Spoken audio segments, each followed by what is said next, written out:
What's up guys, this is Astranox. Ervalen got buffed. It's time for me to showcase him, and no, they did not nerf him. They didn't make him into a PvE hero only. He slaps in PvP, more damage than before, extra turn when he defeats the enemy with skill number 3, extension of buff. Also the skill number 2, soul burn, more damage, and the damage is insane, guys. He's on penetration set with destruction, big damage, max crit damage, almost 4k attack. I don't care about the speed. He has some effectiveness to land defense break on skill number 1. He's on Portrait of the Saviors. I'm going to be pushing him. I'm going to cycle him with auxiliary lots, and let's look at his damage here. So I'm fighting different teams, guys. Definitely stay tuned till the end. You're going to be seeing some pretty insane numbers.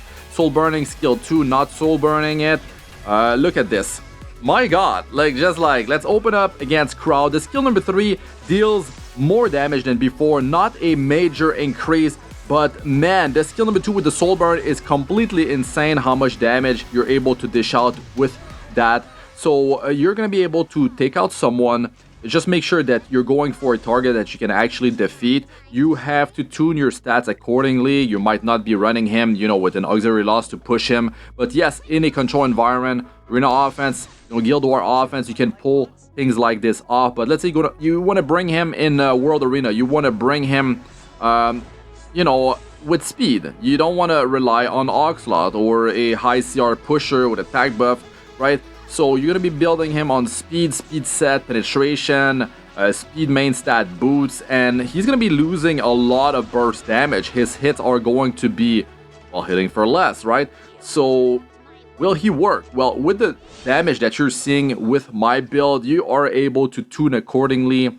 You will get a feel for it, if your attack can reach X amount and you crit damage X amount, so, sort of like do the math and figure out if you're going to be able to one-shot someone so you can actually get the extra turn, because it's important. You want to S3 into the S2, and you don't need to soul burn for 20 souls anymore. So that is very good.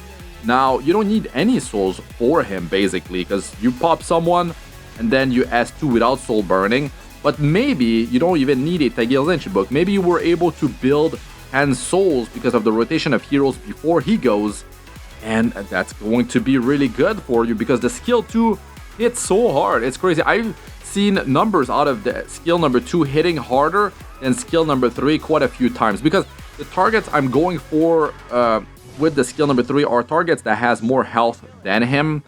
And the difference between his health and the target, the more health they have, the difference when it's bigger, he's going to be dealing more damage, right? So he's still a beast for PvE content, one-shot Banshee, he's just that much better now. Of course, on auto, you're not going to be able to soul burn the S2, but still, damage was increased, and that is really good, because our boy Ervalen, we can still use him in PvP, but also in PvE. They did not nerf him.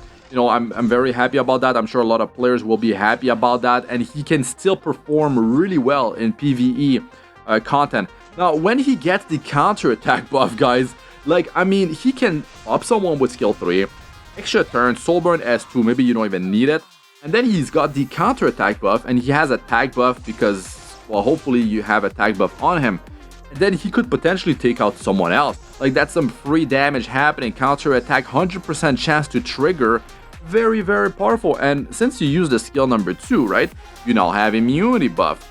Now the skill number 1, still the same thing, right? Defense break, that opens a lot of possibility for PvE content, just increasing the damage output of your whole team. Another defense breaker may be part of your team is good. He's got counter attack buff, so he could counter attack and put defense break. Then he gets his turn, right? Or someone else gets their turn, and big damage increase because of defense break.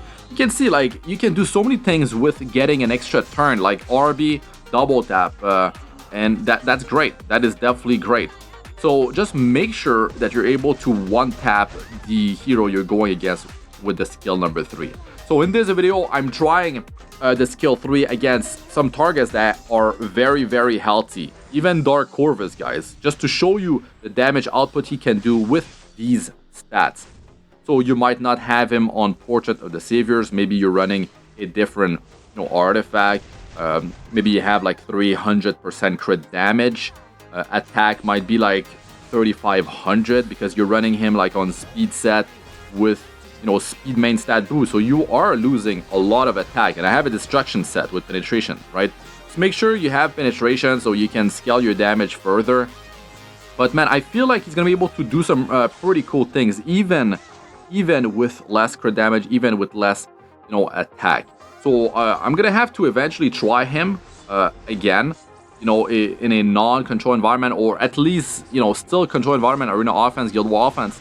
But I want to try him out on speed penetration, you know, with speed main stat boots, and see if he can pull it off by himself. But he still needs, you know, an attack buff from the team. So you will have to support him, right? But I really like that, you know, counter buff and then immunity after S2, just setting him up nicely.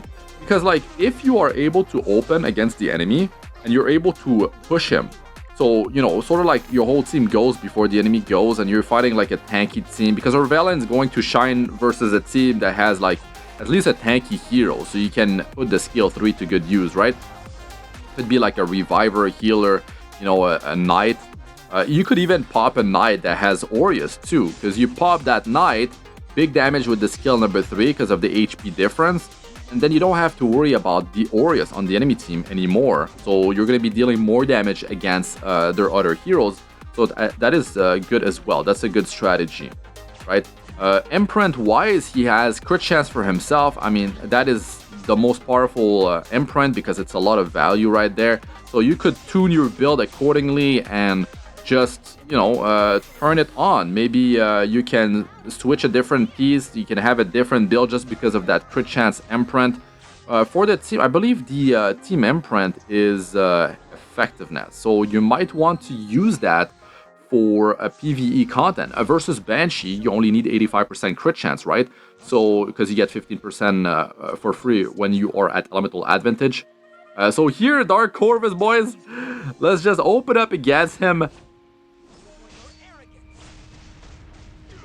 Couldn't do it, but it was close enough. Now think if I was stacking attack imprint. Guys, I didn't even go for the maximum damage that he could have, because I'm missing Warhorn in the team. I could have up to 2 additional heroes with an attack percentage imprint. So I'm gonna have to build Ervalen on account number 1 eventually, guys. So I have a lot of projects on this first account. So that's the big speed, high burst damage, single target AoE, mostly single target now because, you know, it's much better, and cleaving is just hard. You could mix it up, you know, cleave and single target to clean up. But Ervalen, really happy about his stat. I mean, about his performance. The thing is, will he be able to pull this thing off with less attack, less crit damage, right? Because you might not be able to support him like that.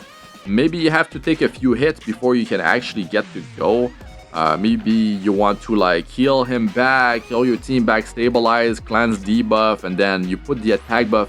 Can he work in a slower team? I mean, I think his base health is pretty decent, but his defense is sort of like garbage. So it might be hard to pull off something like that. I think Ervalen is more suited for a high offense setup. You just want him to get his his 2 turns in and just do some work. If he goes down after that, you did the work with Ervalen, and that's pretty much it, right? But if he's able to stay in the battle, you got counter, you know, buff with the S1s that has defense break, more free damage potentially, and his skill 2-turn cooldown, guys. It's really cool. Let us know what you guys think about Ervalen after his buff in the comment section. That's it for this one. I'm Astranox. Good luck with all ya do. Peace out for now.